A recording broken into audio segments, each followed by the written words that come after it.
Hello friends, welcome to my channel stories by Garima Kushwaha. दोस्तों, अभी तक आपने मेरी कहानी के 12 भाग पढ़े हैं और आज मैं आपके सामने पेश करने जा रही हूँ मेरी कहानी का 13वां और आखिरी भाग, एक अधूरी तस्वीर, भाग 13। मंजरी सक्सेना एक बार को सत्या को देखती ही रह गई। वही चेहरा, वही नैन नक्श, बिल्कुल अमन वर्मा की कॉपी। बस अंतर इतना था कि उसका चेहरा उस तरह खिला खिला खुशनुमा नहीं दिख रहा था। उसकी आंखें बिल्कुल आईने की तरह चमकीली और साफ थी, जिसमें उसकी ज़िंदगी का हर दर्द, हर तकलीफ़ आंसू बन के तैर रही थी। उसकी बिखरी हुई ज़िंदगी का हर जर्रा बिल्कुल साफ दिख रहा था और साथ ही दिख रही थी मंजरी सक्सेना की हर गलती, जिसे वो अब तक झुठलाती आई थी। उनका सारा गुस्सा उड़ गया, उनकी हिम्मत जवाब दे गई। वो नज़र ही नहीं मिला पा रही थी उससे। कितने ही एहसास जीवंत हो उठे थे उनके मन में। सच में अमन वर्मा की क्या गलती थी? उन्होंने तो कभी उनसे प्यार का इजहार नहीं किया, फिर भी वो भी उन्हें गलत समझती आई। पर हाँ, हमेशा मदद के वक्त एक सच्चे दोस्त की तरह उन्होंने मदद की, हर मुसीबत में उनका साथ दिया।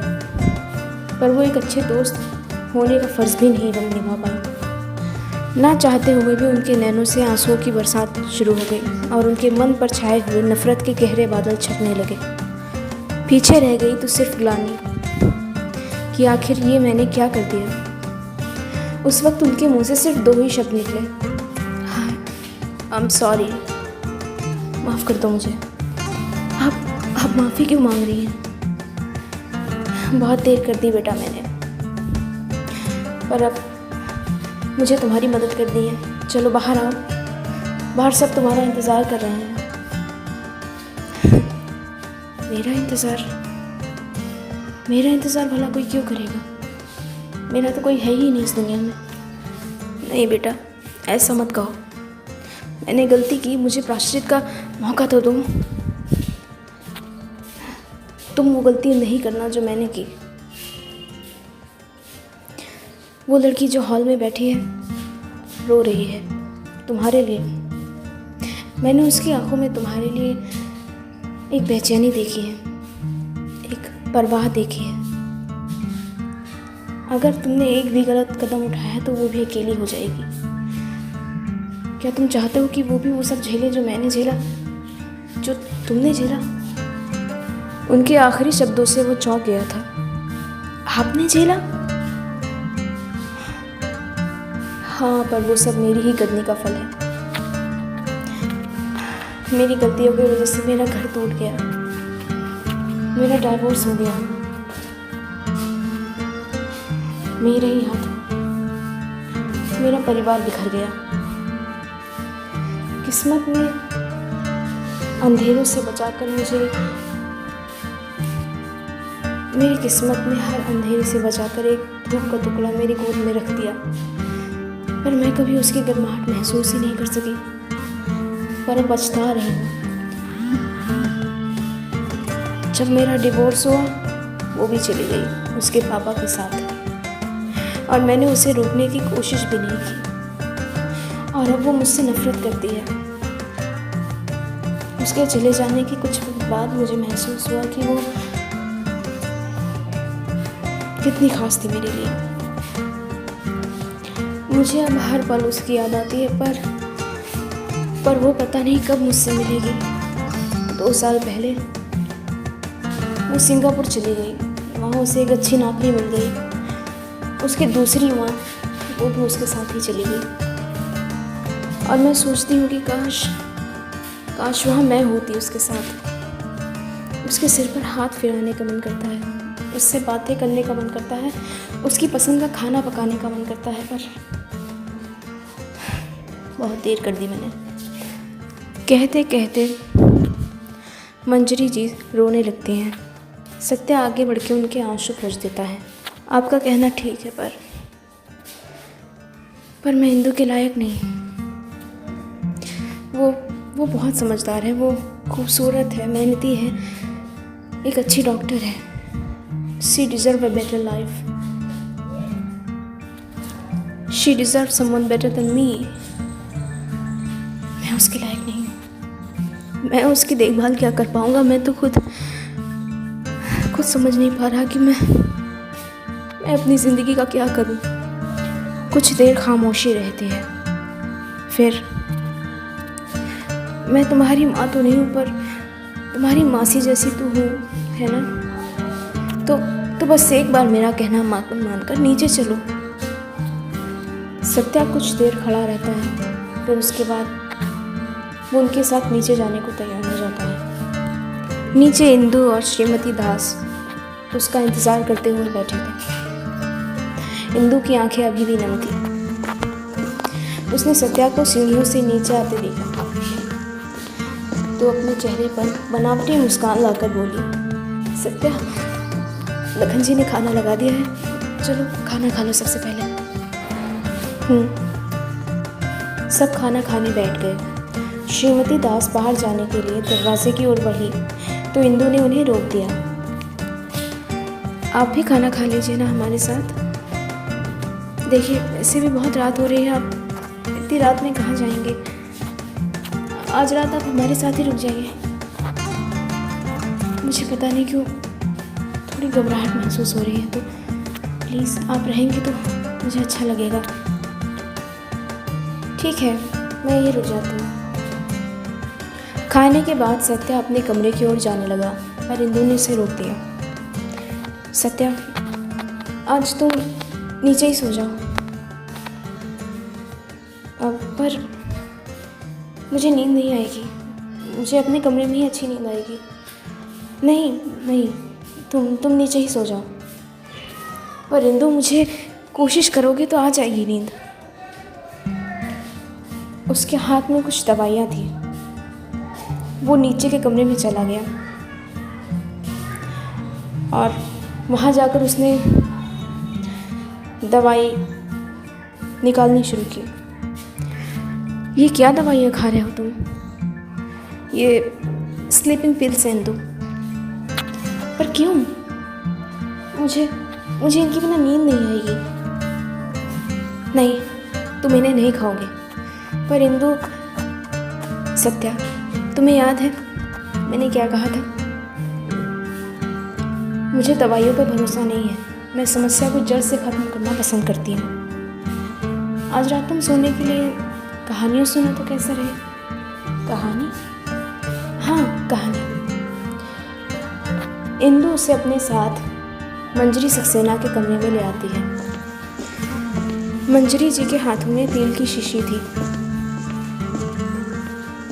कितने रूखे हैं तुम्हारे बाल, तुम्हें पता है? जब मेरी बेटी छोटी थी और जब वो बीमार हो जाया करती थी, मैं उसके बालों की अच्छे से मालिश कर दिया करती थी और फिर वो आराम से सो जाया करती थी। तो हो सकता है तुम्हें भी मदद मिले। सत्या कुछ देर तक उन्हें देखता रहा, फिर जाकर उनके पास ज़मीन पर बैठ गया। मंजरी जी ने हल्के हाथों से उसके सर की मालिश शुरू की। सत्या को अच्छा महसूस हो रहा था। जब वो छोटा था तब उसकी माँ भी उसके सर पर ऐसे ही मालिश किया करती थी और मंजरी जी को भी ऐसा महसूस हो रहा था जैसे उनकी छोटी सी बिटिया उनके पास बैठी हो। वो सत्या के बालों में तेल लगाते लगाते उससे बातें भी करती जा रही थी। पता है तुम्हें, मैं और तुम्हारे पिता एक साथ ड्राइंग क्लासेस जाया करते थे। वो तस्वीर जो तुम्हारे कमरे में है, वो मैंने और तुम्हारे पिता ने मिलकर बनानी शुरू की थी, पर किसी वजह से वो पूरी नहीं हो पाई। सत्या ने उनकी बात का कोई जवाब नहीं दिया। उन्होंने सत्या के चेहरे की तरफ देखा। वो सो गया था, उनकी कुर्सी के पाए से लगकर। उन्होंने लखन जी को बुलाया। लखन जी आज घर नहीं गए थे, यहीं रुके थे। उन्होंने सत्या को बेड पे लिटा दिया और उसकी तरफ देखकर बोले, कितने दिनों बाद ये ऐसे सुकून से सो रहे हैं। बड़े दिन बाद उनके चेहरे पर इतना सुकून देखा है मैंने। मंजरी जी कमरे से बाहर आई। इंदु अभी भी हॉल में ही बैठी थी। वो अभी तक जाग रही थी। मंजरी जी उसके पास आई। उन्होंने कहा, तुम अभी तक सोई नहीं? सत्या सत्या कैसा है यार?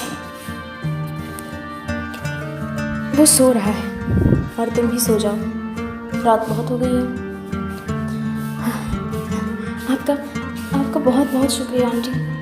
आप प्लीज़ कुछ दिन के लिए यहाँ रुक जाइए। मैं यहीं रहूँगी जब तक कि सत्या ठीक नहीं हो जाता। ठीक है, जाओ आराम करो। और तुम्हारा शुक्रिया। आज कितने दिन बाद मैं किसी से बात कर पाई हूँ, जैसे कि कोई मेरा अपना। वो बिल्कुल मेरी सुम्मी जैसा ही तो है। उसे देख के मुझे अपनी बेटी की याद आ गई। और उसका चेहरा तो बिल्कुल अमन जैसा ही है। वैसा ही चेहरा। अगली सुबह बिल्कुल शांत थी, बिल्कुल खामोश। धूप खिली हुई थी। सत्या सोकर उठा। उसे बहुत अच्छा महसूस हो रहा था और बहुत हल्कापन महसूस हो रहा था। वो फ्रेश होने के बाद हॉल में आया। वहाँ नाश्ते की टेबल पर इंदु, मंजरी, श्रीमती दास सब उसका इंतज़ार कर रहे थे। लखन जी ने नाश्ता लगा दिया था। आओ बेटा। आज मंजरी जी ने पूरा नाश्ता बनाया है। चलो जल्दी नाश्ता कर लो। सत्या, अब तुम्हें कैसा महसूस हो रहा है? तुम ठीक हो? हाँ, मैं ठीक हूँ अब, और मुझे बहुत अच्छा महसूस हो रहा है, बिल्कुल हल्का। सत्या तैयार होकर लाइब्रेरी चला गया। घर पर वो तीनों महिलाएं अकेली रह गईं। उन्होंने आपस में बात करना शुरू किया। अब हमें किसी न किसी तरह उस तस्वीर में छुपी हुई नेगेटिव थॉट को किसी तरह बदलना होगा। श्रीमती दास बोली। हाँ, वो तो सही है, पर हम ये करेंगे कैसे? इंदु ने कहा। ये बात मुझे भी समझ नहीं आ रही, पर कोई ना कोई तरीका तो निकालना ही होगा। एक मिनट, वो तस्वीर अधूरी है। अगर मंजरी जी उसे पूरा कर दे तो? मैं कैसे? मैंने तो सालों से पेंटिंग छोड़ रखी है। पर आपको आती तो है।